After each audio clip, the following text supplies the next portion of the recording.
One of Fox's darkest ADHD shows is headed to primetime. HBO picks up a show with two black leads, and Barbershop 3 gets two new cast members. Looks like this is the darkest episode of C Plus News Time yet. Got a problem with that?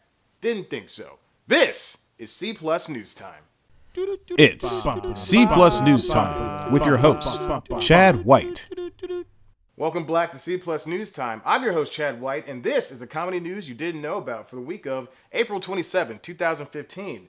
This week was filled with a bunch of comedy news, including 21 Jump Street is getting a female-driven spinoff. Now, all these female-driven episodes of TV shows and movies are really popular at the moment. It's probably because people like Melissa McCarthy and Kristen Wiig led the way over the recent years of these shows and movies becoming the norm now. Women can be funny too. It just doesn't have to take over all of Hollywood and everything. You don't have to force women into everything. You don't have to force men into everything. You don't have to force race into everything or politics or religion. It's just a whole thing that is taking over. It's a new trend. It's a new fad. It's kind of like zombies. So now, instead of zombies, it's going to be all women. So maybe we'll see the gabbing dead, where it's just a bunch of women just walking around just nagging to their husbands. The gabbing dead, I like that. Or we'll see the scratching his balls dead, where it's just a bunch of older men who are just trying to escape their wives and they're just scratching their balls sitting on the couch. Yeah, Clarice, I get it.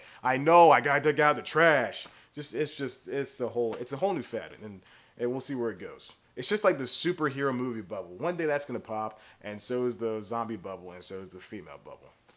Our first story is about ADHD and their new primetime series, Golan the Insatiable. ADHD is nabbing its first half-hour show with a show that once started out as a quarter half-hour. You know, the shows that Adult Swim really improved upon with 11 minutes of TV, and they just go really fast, and they're filled with weird comedy. But now this new show is going to be half-hour, and it follows a god lord from a different dimension who arrives in Minnesota and befriends a disturbed little girl named Dylan. Now this new show is going to have a completely new cast as opposed to what it had before. It's going to have Rob Riggle as Golan, the Insatiable, and then Aubrey Plaza as Dylan, of course, the disturbed little girl because it's Aubrey Plaza. And then Maria Bamford, Ken Marino, and John DiMaggio, the voiceover god that he is, all will be appearing on this show along with others. It'll begin its new season on Sunday, May 31st on the network. So it'll take up the Family Guy spot or the Simpsons spot or whatever. Those shows are ending at some point within the next couple of weeks. Our next story follows Brothers in Atlanta, a show that's been picked up by HBO. Yes, this is a Lorne Michaels produced sitcom on HBO. He hails from NBC, and he generally produces shows for that network or Fox with Brooklyn Nine-Nine, or movies that starred, people that he knew, like Kristen Wiig and Andy Samberg, all those other people. The show is going to star Diallo Riddle and Bashir Salahuddin, who are two former Late Night with Jimmy Fallon writers, and that's where the Michaels connection comes in.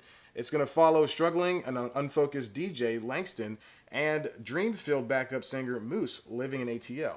The pilot actually features Maya Rudolph as Moose's boss, a very needy ex-90s R&B diva, and, get this, Jaden Smith, yes, Will Smith's son, as Curtis, a young teenage neighbor of the DJ Langston, who has a questionable income and he's very strange.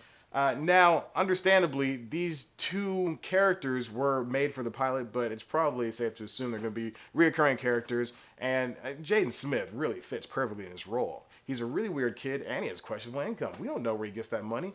It's his dad, but other than that, of course, and his mom, Jada Pinkett Smith. She was on Gotham this past season.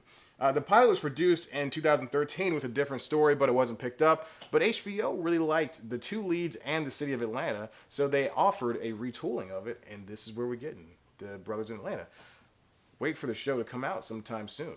And finally, Barbershop is adding two new black faces to its cast. And no, it's not the bad blackface, it's the good blackface. Actual black people. Writer for Conan O'Brien, Dion Cole will play Dante, another shop goer who shares his comments on various topics with the comings and goings of the world. But it's really weird because he makes references that are better suited for an older crowd.